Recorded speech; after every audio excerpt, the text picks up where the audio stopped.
With 9 days left of the transfer window and Arsenal fans still desperate for new signings, Edu Gaspar's job is getting very interesting. So with a trip to Villa Park around the corner, today we'll find out about the new midfield developments, discuss a surprising offer regarding Aaron Ramsdale, find out from Fabrizio Romano about Arsenal's newest agreement, and reveal the intriguing developments regarding the new forward.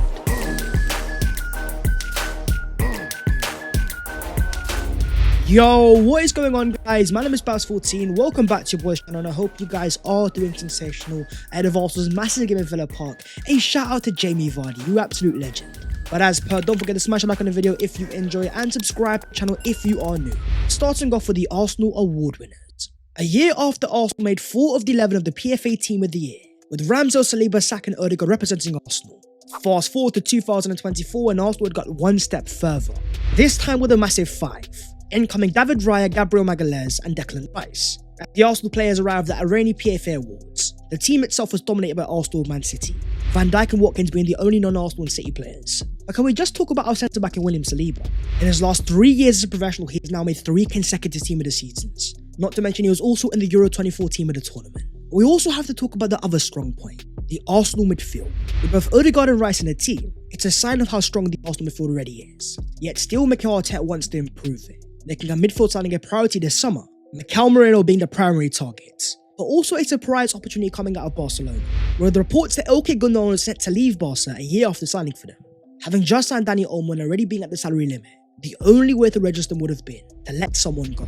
So after 5 goals and 9 assists in his first year in La Liga, 33 years of age and a proven winner, previously actually wanted by Mikel Merino, Fabrizio confirmed the news that Barca had decided to let Gundogan go on a free transfer, with Man City working on the deal. Pep Guardiola had said yes. All that was needed was a Gundogan green light. Despite some Arsenal fans throwing our name into the hat, alongside massive offers from Saudi Arabia and Qatar, Fabrizio Romano confirms that Gundogan back to Man City, here we go. The deal in place on a contract until 2025, the former Man City captain is returning. A player that scored so many vital goals from over the years, helped them win a treble in his final year. Him returning means Man City are going to be that much more stronger again, making Arsenal's job that much harder. That's why we've got news regarding Mikel Merino. As reports in Spain confirm, the Real Sociedad president Joaquin Nketiah had travelled to London in order to try to close a deal for Arsenal and Mikel Merino. The president wanted €40 million between fixed fees and add-ons, but is open to receiving the payment in instalments. He then confirmed himself he will talk to Arsenal and defend the interests of Real Sociedad. When we consider the offer is good, we will say yes. We know what Merino's wishes are, so we decided not to call him up. Despite being in the final year of the Sociedad contract, of course they want to keep him. Not only was he the highest rated central midfielder last in La Liga, according to WhoScored, winning more duels than any other midfielder in Europe, but having just qualified for the Champions League, Sociedad are also a very strong side. They've already kept Martin Zubimendi, convincing him to stay in San Sebastian. Mikel Merino has a different idea though. As confirmed by Aperibai, at Christmas he told us he feels strongly about Sociedad, but named 2 or 3 Premier League teams that he would leave if they came for him. Once in Japan, Roberto called me and said that Arsenal had called. A wise man once said the Arsenal knock is a different knock. So as Fabrizio Romano confirms, I expect Mikel Merino to be an Arsenal player this week, with many reports confirming that Arsenal do have an agreement. What I'm not quite sure about anymore is the fee. At one point reported as low as €20 million. Reports in Spain go as far as saying 40, but with the deal about to be done, attention then turns to Gabriel Martinelli. Having started the year with a very hit-and-miss performance, causing chaos but not final for impact, with 15 league goals back in 22-23, we've seen what he's capable of doing when he's given the right platform. So with a Xhaka tap replacement come back into the team, Gabriel Martinelli will once again have a stable platform, with Merino being very comfortable in the final third, left-footed and able to overlap, allowing Gabriel Martinelli to find space inside, hurt teams where we know he can be deadly. But moving on to the Aaron Ramsdale dilemma.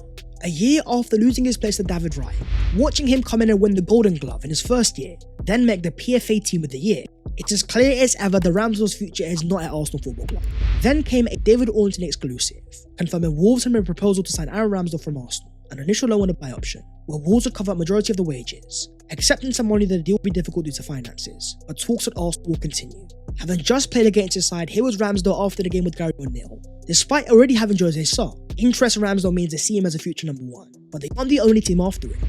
As confirmed with the reliable Sam C, Bournemouth also have interest in signing Aaron Ramsdale on loan, with Arsenal wanting a massive £5 million loan fee and a majority of the wages paid. Southampton also have interest. The interest is definitely positive, but the issue for Arsenal is so far we've only got loan offers. And as Alex Crook confirms, Arsenal are still asking for permanent offers for Ramsdale at this time instead, so nothing is closed with Wolves. The Gunners anticipate strong interest from a number of Premier League clubs before the deadline. For me, it's inevitable Ramsdale will leave Arsenal in the summer transfer window.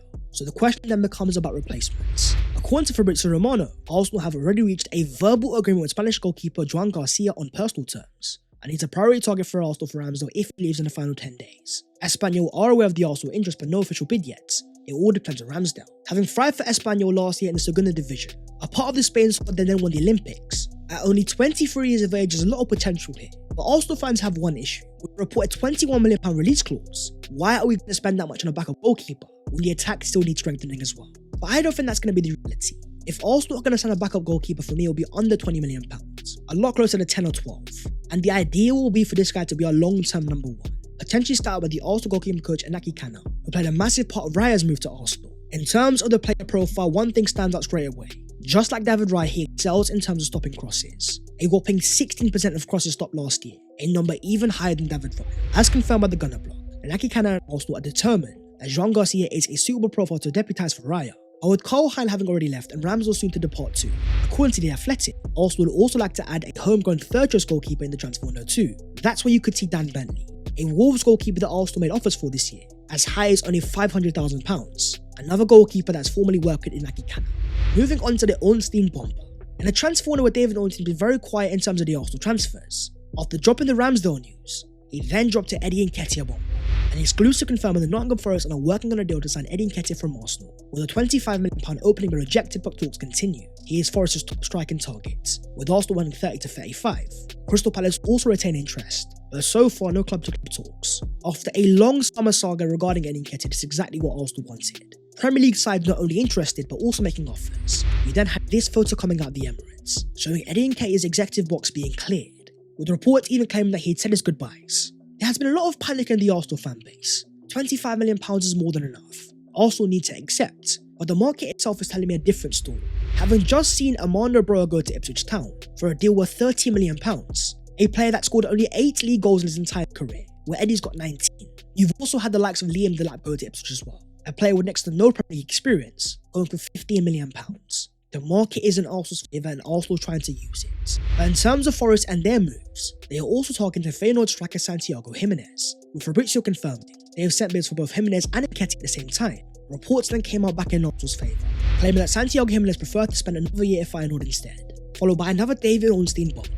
Nottingham Forest are close to agreeing a fee with Arsenal for Eddie Nketiah. With talks progressing over personal terms too, he remains a top striker candidate. Negotiations continue after the £25 million offer was rejected, with Arsenal still wanting 30 to 35. We even had the reliable John Percy of the Telegraph confirm a £30 million move was close. This saga will soon be over, and with Nketiah's departure after Smith Rose, it now means the number 14 and number 10 will be available, two legendary numbers for Arsenal Football Club. Surely it means that we have to sign a 4. Well, according to John Cross, if Arsenal do a late deal, then it's likely to be a wide player to offer competition and backup for Bukayo Saka. There has been noise around Sané, Gabriel or even Raphinha, maybe even Chiesa. Could a winger certainly be an option on loan, with a view to a permanent deal? A lot of names there, but the one that stands out is Raphinha, a former target of Mikel Merino, someone we made offers for back in 2022. With all the reports coming out of Barcelona that they are currently unable to register Dani Olmo, only way they can register new players is selling some of theirs. Raphinha could be the answer to all of that, demanding a high enough fee and removing enough wages, giving also that versatile profile they crave, as creative as it gets with former Premier League experience. The question is, do Arsenal have the money?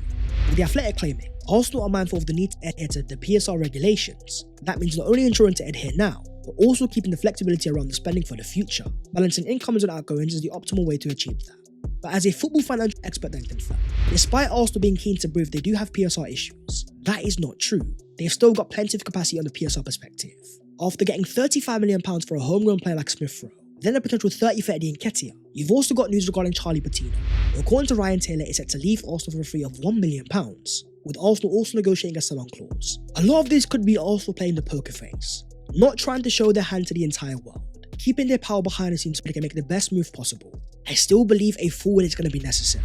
So as a reliable Fabrice Hawkins confirms, with Barcelona doing everything possible to sign Raphinha, even if the deal seems impossible, with AC Milan asking for €90 million, by targeting a new forward, what does that mean for Raphinha? Will that make him available, and will Arsenal make a move?